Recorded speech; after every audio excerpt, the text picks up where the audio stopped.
সূরা আস-সাফফাত। রহমান রহিম আল্লাহ তাআলার নামে। শপথ সে ফেরেশতাদের যারা সারিবদ্ধভাবে দাঁড়িয়ে থাকে। শপথ সেসব ফেরেশতার যারা সজরে ধমক দেয়। শপথ সেসব ফেরেশতার যারা সদা আল্লাহর জিকির তেলাওয়াত করে। অবশ্যই তোমাদের মাবুদ হচ্ছেন একজন। তিনি আসমান, জমিন ও এ দুয়ের মাঝখানে অবস্থিত সব কিছুরও মালিক। তিনি আরো মালিক সূর্যোদয়ের স্থান পূর্বাচলের। আমি তোমাদের নিকটবর্তী আসমানকে নয়নাভিরাম নক্ষত্র রাজি দ্বারা সুসজ্জিত করে রেখেছি। তাকে আমি হেফাজত করেছি প্রত্যেক নাফরমান শয়তান থেকে। ফলে তারা ঊর্ধ্ব জগতের কথাবার্তার কিছুই শুনতে পায় না। কিছু শুনতে চাইলেই প্রত্যেক দিক থেকে তাদের উপর উল্কা নিক্ষিপ্ত হয়। এই তাড়িয়ে দেয়াই শেষ নয়, তাদের জন্য অবিরাম শাস্তিও রয়েছে। তা সত্ত্বেও যদি কোনো শয়তান গোপনে হঠাৎ করে কিছু শুনে ফেলতে চায়, তখন জ্বলন্ত উল্কাপিণ্ড সাথে সাথেই তার পশ্চাৎ ধাবন করে। হে নবী, তুমি এদের কাছে জিজ্ঞেস করো, তাদের সৃষ্টি করা বেশি কঠিন না আসমান জমিন সহ অন্য সব কিছু যা আমি পয়দা করেছি তার সৃষ্টি বেশি কঠিন? এ মানুষদের তো আমি সামান্য কতটুকু আঠালো মাটি দিয়ে পয়দা করেছি। হে নবী, তুমি এদের কথায় বিস্ময় বোধ করছো, অথচ তোমার কথা নিয়েই ওরা ঠাট্টা বিদ্রূপ করছে। এদের যখন উপদেশ দেয়া হয় তখন তারা তা স্মরণ করে না, আবার কোনো নিদর্শন দেখলে তা নিয়ে উপহাস করে। তারা বলে, এটা তো সুস্পষ্ট জাদু ছাড়া আর কিছুই নয়। তারা প্রশ্ন তোলে, এ আবার কেমন কথা? আমরা মরে গিয়ে হাড় ও মাটিতে পরিণত হয়ে যাব, তখন আমাদের পুনরায় জীবিত করা হবে? আমাদের পিতৃপুরুষদেরও এভাবে ওঠানো হবে? হে নবী, এদের তুমি বলো, হ্যাঁ অবশ্যই সেদিন তোমরা লাঞ্ছিত হবে। যখন কিয়ামত হবে তখন একটি মাত্র প্রচন্ড গর্জন হবে, সাথে সাথেই এরা সব কিছু দেখতে পাবে। যারা অস্বীকার করেছিল তারা সেদিন এটা দেখে বলবে, পোড়া কপাল আমাদের, এটাই তো হচ্ছে সেই প্রতিদান পাওয়ার দিন। তাদের বলা হবে, হ্যাঁ এটাই হচ্ছে চূড়ান্ত ফয়সালার দিন, যাকে তোমরা নিরন্তর অস্বীকার করে যেতে। ফেরেশতাদের আদেশ দেয়া হবে, যাও তোমরা জালেমদের এবং তাদের সঙ্গী সঙ্গিনীদের ধরে ধরে জমা করো, তাদের দোসরদেরও যারা তাদের গোলামি করত, এদের সবাইকে এক জায়গায় বাঁধো। আল্লাহ তাআলাকে বাদ দিয়ে যাদের এরা মাবুদ বানাতো তাদেরও বেঁধে জাহান্নামের রাস্তা দেখিয়ে দাও। হ্যাঁ, সেখানে পাঠাবার আগে তাদের এখানে একটুখানি দাঁড় করাও, তারা অবশ্যই আজ জিজ্ঞাসিত হবে। তোমাদের একই হল, জবাব দেওয়ার সময় তোমরা আজ একে অপরকে সাহায্য করছো না যে? না, আজ তো দেখছি এরা সবাই সত্যি সত্যি আত্মসমর্পণকারী বনে গেছে। এ সময় তারা একে অপরের দিকে মুখ করে পরস্পরকে জিজ্ঞাসাবাদ করতে থাকবে। দুর্বল দলটি শক্তিশালী দলকে বলবে, তোমরাই তো তোমাদের ক্ষমতা নিয়ে আমাদের কাছে আসতে। তারা বলবে, আমাদের দোষারোপ করছো কেন? তোমরা তো আদৌ আল্লাহতে বিশ্বাসী ছিলে না। তোমাদের উপর আমাদের কোনো জবরদস্তিমূলক কর্তৃত্বও তো ছিল না, বরং তোমরা নিজেরাই ছিলে মারাত্মক সীমা লঙ্ঘনকারী। এ সময় তাদের উভয়ের পক্ষ থেকে ঘোষণা হবে, আজ আমাদের উভয়ের উপর আমাদের মালিকের ঘোষণাই সত্য হয়েছে। আজ আমরা উভয়ই জাহান্নামের শাস্তি আস্বাদনকারী। আমরা আসলেই তোমাদের বিভ্রান্ত করেছিলাম, আর আমরা নিজেরাও ছিলাম বিভ্রান্ত। সেদিন তারা সবাই এই আযাবে সমভাগী হবে। আমি নাফরমান লোকদের সাথে এ ধরনের আচরণই করে থাকি। এরা এমন বিদ্রোহী ছিল, যখন এদের বলা হতো আল্লাহ তাআলা ছাড়া অন্য কোনো মাবুদ নেই, তখন তারা অহংকারে ফেটে পড়ত। এরা বলতো, আমরা কি একজন পাগল কবিয়ালের কথায় আমাদের মাবুদদের আনুগত্য ছেড়ে দেব? অথচ আমার নবী কোনো কাব্য নিয়ে আসেনি, বরং সে এসেছে সত্য দিন নিয়ে, এবং সে আগের নবীদের সত্যতাও স্বীকার করছে। হে অপরাধীরা, তোমাদের আজ অবশ্যই জাহান্নামের ভয়াবহ আযাব ভোগ করতে হবে। তোমরা যা কিছু দুনিয়ায় করতে, আজ তোমাদের কেবল তারই প্রতিফল দান করা হবে। তবে আল্লাহ তাআলার নিষ্ঠাবান বান্দাদের কথা আলাদা।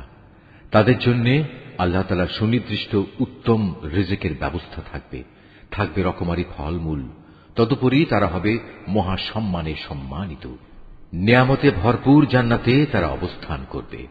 তারা পরস্পর মুখোমুখি হয়ে মর্যাদার আসনে সমাসীন থাকবে। ঘুরে ঘুরে বিশুদ্ধ সুরা তাদের পরিবেশন করা হবে, শুভ্র ও সমুজ্জ্বল, যা হবে পানকারীদের জন্য সুস্বাদু। তাতে কোন রকম মাথা ঘুরানির মতো ক্ষতিকর কিছু থাকবে না, এবং তার কারণে তারা মাতালও হবে না। তাদের সাথে আরো থাকবে সলজ্জ, নম্র ও আয়তলোচনা তরুণীরা। তারা যেন সযত্নে লুকিয়ে রাখা ডিমের মতো উজ্জ্বল গৌর বর্ণ সুন্দরী। অতঃপর এর জান্নাতের অধিবাসীরা একজন আরেকজনের দিকে ফিরে নিজেদের হাল অবস্থা জিজ্ঞেস করবে। এ সময় তাদের মাঝ থেকে একজন বলে উঠবে, হ্যাঁ, দুনিয়ার জীবনে আমার একজন সাথী ছিল, যে আশ্চর্য হয়েই আমাকে বলতো, তুমিও কি কিয়ামত বিশ্বাসীদের একজন? তুমিও কি বিশ্বাস করো আমরা যখন মরে যাব এবং যখন হাড্ডি ও মাটিতে পরিণত হয়ে যাব, তখন আমরা পুনরুত্থিত হব এবং আমাদের সবাইকে আমাদের কাজকর্মের প্রতিফল দেয়া হবে? এ সময় আল্লাহর পক্ষ থেকে ডাক আসবে, আচ্ছা, তোমরা কি একটু উঁকি দিয়ে তোমাদের সে সাথীকে এক নজর দেখতে চাও? অতঃপর সে একটু ঝুঁকে তাকে দেখতে পাবে। সে রয়েছে জাহান্নামের ঠিক মাঝখানে। তাকে আযাবে জ্বলতে দেখে সে বলবে, আল্লাহ তাআলার কসম, দুনিয়াতে তুমি তো আমাকে প্রায় ধ্বংসই করে ফেলছিলে। আমার উপর আমার মালিকের অনুগ্রহ না থাকলে আমিও আজ তোমার মতো আযাবে গ্রেফতার করা এই লোকদের দলে শামিল থাকতাম। হ্যাঁ, এখন তো আমাদের আর মৃত্যু হবে না। অবশ্য আমাদের প্রথম মৃত্যুর কথা আলাদা। এখন তো আমাদের আর কোন রকম আযাবও দেয়া হবে না। সমস্যারে তারা সবাই বলবে, অবশ্যই এটা হচ্ছে এক বড় ধরনের সাফল্য। এ ধরনের মহা সাফল্যের জন্য কর্ম সম্পাদনকারীদের অবশ্যই কাজ করে যাওয়া উচিত। বলতো, আল্লাহর বান্দাদের জন্য এই মেহমানদারি ভালো না আযাবের জাক্কুম বৃক্ষ ভালো? জালেমদের জন্য আমি তার বিপদ স্বরূপ বানিয়ে রেখেছি। মূলত তা হচ্ছে এমন একটি গাছ যা জাহান্নামের তলদেশ থেকে উদ্গত হয়। তার ফলগুলো এমন বিশ্রী, মনে হবে তা বুঝি এক একটা শয়তানের মাথা। যারা জাহান্নামের অধিবাসী তারা এ থেকেই ভক্ষণ করবে এবং এ দিয়েই তাদের পেট ভর্তি করবে। অতঃপর তার উপর ফুটন্ত পানি ও পুঁজ মিলিয়ে তাদের পান করার জন্য দেয়া হবে। তারপর নিঃসন্দেহে তাদের প্রত্যাবর্তন স্থান হবে অতলান্ত জাহান্নামের দিকে। নিঃসন্দেহে তারা তাদের পিতামাতাকে গোমরা হিসেবে পেয়েছে। তারপরেও নির্বিচারে তারা তাদের গোমরা পিতামাতাদের পদাঙ্ক অনুসরণ করে চলেছে। তাদের আগে তাদের পূর্ববর্তীদের অধিকাংশ লোকও এভাবে গোমরা হয়ে গিয়েছিল। তাদের মধ্যেও আমি সতর্ককারী নবী পাঠিয়েছিলাম। অতএব হে নবী, তুমি একবার চেয়ে দেখো, যাদের এভাবে সতর্ক করা হয়েছিল তাদের কি ভয়াবহ পরিণাম হয়েছে। অবশ্য আল্লাহ তাআলার নিষ্ঠাবান বান্দাদের কথা আলাদা, তারা আযাব থেকে একান্ত নিরাপদ। একসময় নূহও সাহায্য চেয়ে আমাকে ডেকেছিল। তার জন্য কত উত্তম সাড়া দানকারী ছিলাম আমি। তাকে এবং তার পরিবার পরিজনদের আমি এক মহা সংকট থেকে উদ্ধার করেছি। তারই বংশধরদের আমি দুনিয়ার বুকে অবশিষ্ট রেখে দিয়েছি। অনাগত মানুষদের মাঝে আমি তার উত্তম স্মরণ অব্যাহত রেখেছি। সৃষ্টিকুলের মাঝে নূহের উপর সালাম বর্ষিত হোক। অবশ্যই আমি এভাবে সৎ কর্মপরায়ণশীলদের পুরস্কৃত করি। নিঃসন্দেহে সে ছিল আমার মোমেন বান্দাদের অন্যতম। অতঃপর তার জাতির অবশিষ্ট কাফের সকলকে আমি বন্যার পানিতে ডুবিয়ে দিয়েছি। নূহের পথ অনুসারী দলের মাঝে ইব্রাহিমও ছিল একজন। যখন সে বিশুদ্ধ মনে তার মালিকের কাছে হাজির হয়েছিল, যখন সে তার পিতা ও তার জাতিকে জিজ্ঞেস করেছিল, হায়, তোমরা সবাই এসব কিসের পূজা করছ? তোমরা কি আল্লাহকে বাদ দিয়ে মন গড়া মাবুদদেরই পেতে চাও? বলো, এ সৃষ্টিকুলের মালিক সম্পর্কে তোমাদের ধারণা কি? অতঃপর সে একবার সত্যের সন্ধানে তারকা রাজির দিকে তাকাল। অতঃপর বলল, সত্যি আমি অসুস্থ। অতঃপর লোকেরা তার থেকে নিরাশ হয়ে সবাই চলে গেল। পরে সে চুপি চুপি তাদের দেবতাদের মন্দিরের কাছে গেল এবং দেবতাদের প্রতি তামাশার ছলে বলল, কি ব্যাপার, এত প্রসাদ এখানে পড়ে আছে, তোমরা খাচ্ছ না যে? এ কি হলো তোমাদের? তোমরা কি কথাও বলো না?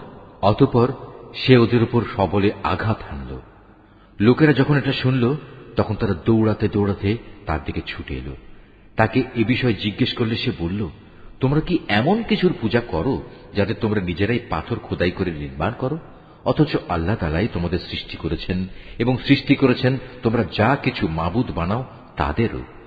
এ কথা শুনে তারা একজন আরেকজনকে বলল, তার জন্য একটি অগ্নিকুণ্ড প্রস্তুত করো এবং তাতে আগুন জ্বালাও। অতঃপর সে জ্বলন্ত আগুনে তাকে নিক্ষেপ করো। তারা এর মাধ্যমে আসলে তার বিরুদ্ধে একটা ষড়যন্ত্র আঁটতে চেয়েছিল, কিন্তু আমি তাদের চক্রান্ত ব্যর্থ ও হীন করে দিলাম। এবার সে বলল, আমি এবার আমার মালিকের রাস্তার দিকে বেরিয়ে পড়লাম। আমি বিশ্বাস করি অবশ্যই তিনি আমাকে সঠিক পথে পরিচালিত করবেন। অতঃপর সে আল্লাহ তাআলার দরবারে দোয়া করল, হে আমার মালিক, আমাকে তুমি একজন নেক সন্তান দান করো। এরপর আমি তাকে একজন ধৈর্যশীল পুত্রের সুসংবাদ দিলাম। সে যখন তার পিতার সাথে দৌড়াদৌড়ি করার মতো বয়সের অবস্থায় উপনীত হল, তখন সে ছেলেকে বলল, হে বৎস, আমি স্বপ্নে দেখি আমি যেন তোমাকে জবাই করছি। বলো, এ ব্যাপারে তোমার অভিমত কি? স্বপ্নের কথা শুনে সে বলল, হে আমার স্নেহপরায়ণ আব্বা জান, আপনাকে যা আদেশ করা হয়েছে আপনি অবিলম্বে তা পালন করুন। ইনশাআল্লাহ আপনি আমাকে এ সময়ও ধৈর্যশীলদের মাঝে পাবেন। অতঃপর যখন তারা পিতা পুত্র দুজনেই আল্লাহ তাআলার ইচ্ছার সামনে আত্মসমর্পণ করল এবং সে তাকে জবাই করার উদ্দেশ্যে কাত করে শুইয়ে দিল, তখন আমি তাকে ডাক দিয়ে বললাম, হে ইব্রাহিম, তুমি আমার দেখানো স্বপ্ন সত্য প্রমাণ করেছ। আমি তোমাদের উভয়কে মর্যাদাবান করব। মূলত আমি এভাবেই সৎ কর্মশীল মানুষদের পুরস্কার দিয়ে থাকি। এটা ছিল তাদের উভয়ের জন্য একটা সুস্পষ্ট পরীক্ষা মাত্র। এ কারণেই আমি তার ছেলের পরিবর্তে আমার নিজের পক্ষ থেকে একটা বড় কোরবানির জন্তু সেখানে দান করলাম। অনাগত মানুষদের জন্য এই বিধান চালু রেখে তার স্মরণ আমি অব্যাহত রেখে দিলাম। শান্তি বর্ষিত হোক ইব্রাহিমের ওপর। আর এভাবেই আমি আমার নেক বান্দাদের পুরস্কার দিয়ে থাকি। অবশ্যই সে ছিল আমার মোমেন বান্দাদের একজন।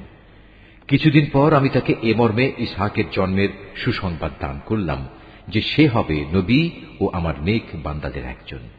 আমি তার উপর ও তার সন্তান ইসহাকের উপর আমার অগণিত বরকত নাজিল করেছি। তাদের উভয়ের বংশধরদের মাঝে কিছু সৎ কর্মশীল মানুষ যেমন আছে, তেমনি আছে কিছু নাফরমান, যে নিজের উপর নিজে জুলুম করে স্পষ্ট অত্যাচারী হয়ে বসে আছে। আমি মুসা ও হারুনের উপর অনেক অনুগ্রহ করেছি। আমি তাদের দুজনকে ও তাদের জাতিকে বড় রকমের এক সংকট থেকে উদ্ধার করেছি।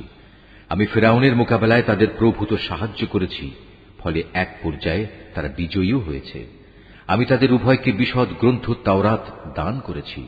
এর মাধ্যমে তাদের উভয়কে আমি দ্বীনের সহজ পথ বাতলে দিয়েছি। আমি অনাগত মানুষদের মাঝে তাদের উত্তম স্মরণ অব্যাহত রেখেছি। সালাম বর্ষিত হোক মুসা ও হারুনের উপর। অবশ্যই আমি নেককার লোকদের এভাবে পুরস্কার দিয়ে থাকি। মূলত এরা দুজনই ছিল আমার মোমেন বান্দাদের অন্তর্ভুক্ত। আমার বান্দা ইলিয়াসও ছিল রসুলদের একজন। যখন সে তার জাতিকে ডেকে বলেছিল, তোমরা কি আল্লাহ তাআলাকে ভয় করবে না? তোমরা কি বাল দেবতাকেই ডাকতে থাকবে? আল্লাহ তাআলা যিনি শ্রেষ্ঠ স্রষ্টা, তাকে এভাবেই পরিত্যাগ করবে? আল্লাহ তাআলা যিনি তোমাদের মালিক তোমাদের পূর্ববর্তী বাপ দাদাদেরও। কিন্তু তারা তাকে মিথ্যাবাদী সাব্যস্ত করল। কাজেই অতঃপর তাদের অবশ্যই দণ্ড ভোগ করার জন্য হাজির করা হবে। তবে আল্লাহ তাআলার নিষ্ঠাবান বান্দাদের কথা আলাদা। আমি অনাগত মানুষদের মধ্যে তার উত্তম স্মরণ বাকি রেখে দিয়েছি। সালাম বর্ষিত হোক ইলিয়াসপন্থী নেক বান্দাদের উপর। তাদের স্মরণ অব্যাহত রেখে আমি এভাবেই সৎ কর্মপরায়ণ মানুষদের পুরস্কার দিয়ে থাকি। অবশ্যই সে ছিল আমার নেক বান্দাদের মধ্যে একজন। নিঃসন্দেহে লূতও ছিল রসুলদের একজন। যখন আমি তাকে এবং তার সকল পরিবার পরিজনকে একটি পাপী সম্প্রদায়ের উপর আগত আযাব থেকে উদ্ধার করেছি, একজন বৃদ্ধা মহিলা বাদে, কেননা সে ছিল পেছনে পড়ে থাকা ধ্বংসপ্রাপ্ত লোকদেরই অন্তর্ভুক্ত। অতঃপর অবশিষ্ট সবাইকে আমি বিনাশ করে দিয়েছি। তোমরা তো ভ্রমণের সময় তাদের সে ধ্বংসাবশেষগুলোর উপর দিয়েই ভোরবেলায় পথ অতিক্রম করে থাকো। অতিক্রম করো প্রতি সন্ধ্যা ও রাতের বেলায়। তবু কি তোমরা এই ঘটনা থেকে কিছু শিক্ষা গ্রহণ করবে না? ইউনুসও ছিল রসুলদের একজন। এটা সে সময়ের কথা যখন সে পালিয়ে গিয়ে একটি মাল ভর্তি নৌযানে পৌঁছল। নৌকাটি অচল হয়ে যাওয়ায় আরোহীদের মাঝে এ অলক্ষণী ব্যক্তি কে? অতঃপর লটারির মাধ্যমে তা পরীক্ষা করা হল এবং ফলাফল অনুযায়ী সে ইউনুসই অলক্ষণে অপরাধী সাব্যস্ত হল। অতঃপর একটি বড় আকারের মাছ এসে তাকে গিলে ফেলল। এই অবস্থায় সে মাছের পেটে বসে নিজেকে ধিক্কার দিতে লাগল। যদি সে তখন আল্লাহ তাআলার পবিত্রতা ও মাহাত্ম্য ঘোষণা না করত, তাহলে তাকে তার পেটে কিয়ামত পর্যন্ত কাটাতে হতো। অতঃপর আমি তাকে মাছের পেট থেকে বের করে একটি গাছপালাহীন প্রান্তরে নিক্ষেপ করলাম।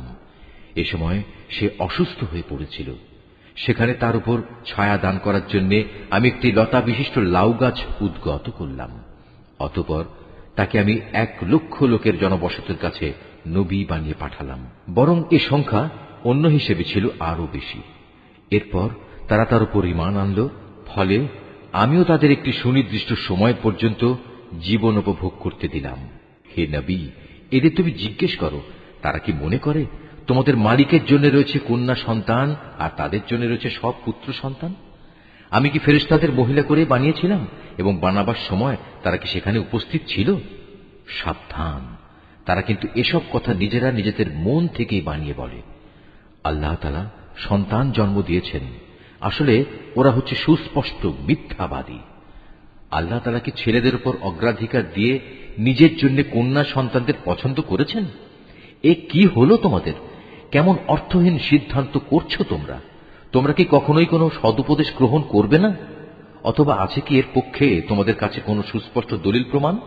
থাকলে তোমরা তোমাদের সে কিতাব নিয়ে এসো, যদি তোমরা সত্যবাদী হও। এ লোকেরা আল্লাহ তাআলা ও জিন জাতির মধ্যে একটা সম্পর্ক স্থির করে রেখেছে, অথচ জিনেরা জানে অন্য বান্দাদের মতোই তারা আল্লাহ তাআলার আদেশের অধীন, এবং তাদের মধ্যে যারা বদকার তাদের অবশ্যই শাস্তির জন্য একদিন নিয়ে আসা হবে। এরা আল্লাহ তাআলা সম্পর্কে যেসব বেহুদা কথাবার্তা বলে, আল্লাহ তাআলা তা থেকে পবিত্র ও মহান। তবে হ্যাঁ, যারা আল্লাহ তাআলার নিষ্ঠাবান বান্দা তারা আলাদা। অতএব হে কাফেররা, তোমরা এবং তোমরা যাদের গোলামি করো সবাই মিলেও তাদের আল্লাহ তাআলা সম্পর্কে বিভ্রান্ত করতে পারবে না। তোমরা কেবল তাদেরই গোমরাহ করতে পারবে যারা জাহান্নামের অধিবাসী। ফেরেশতাদের কথা স্বতন্ত্র, কেননা তারা বলেছিল আমাদের মধ্যে থেকে প্রত্যেকের জন্য একটি নির্ধারিত পবিত্র স্থান রয়েছে। আমরা তো আল্লাহ তাআলার সামনে সারিবদ্ধভাবে দণ্ডায়মান থাকি এবং সদা সর্বদা আমরা তাঁর পবিত্রতা ও মাহাত্ম্য ঘোষণা করি। এসব লোকেরাই কোরআন নাজিলের আগে বলতো, পূর্ববর্তী লোকদের কেতাবের মতো যদি আমাদের কাছেও কোনো উপদেশ গ্রন্থ থাকত, তাহলে তার বদৌলতে আমরাও আল্লাহ তাআলার নিষ্ঠাবান বান্দা হয়ে যেতাম। অতঃপর যখন তাদের কাছে আল্লাহর কিতাব এলো, তখন তারা তা অস্বীকার করল। অচিরেই তারা এই আচরণের পরিণাম জানতে পারবে। আমার খাস বান্দা রসুলদের ব্যাপারে আমার এ কথা সত্য হয়েছে।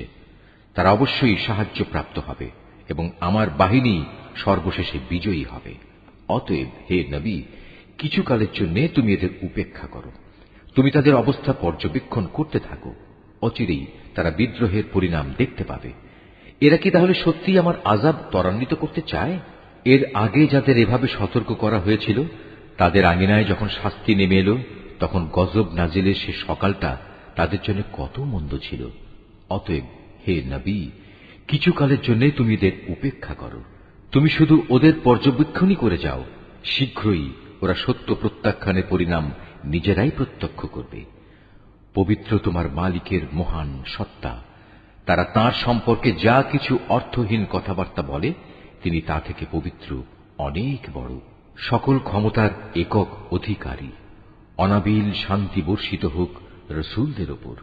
সমস্ত প্রশংসা নিবেদিত সৃষ্টিকুলের মালিক আল্লাহ তাআলার জন্যে।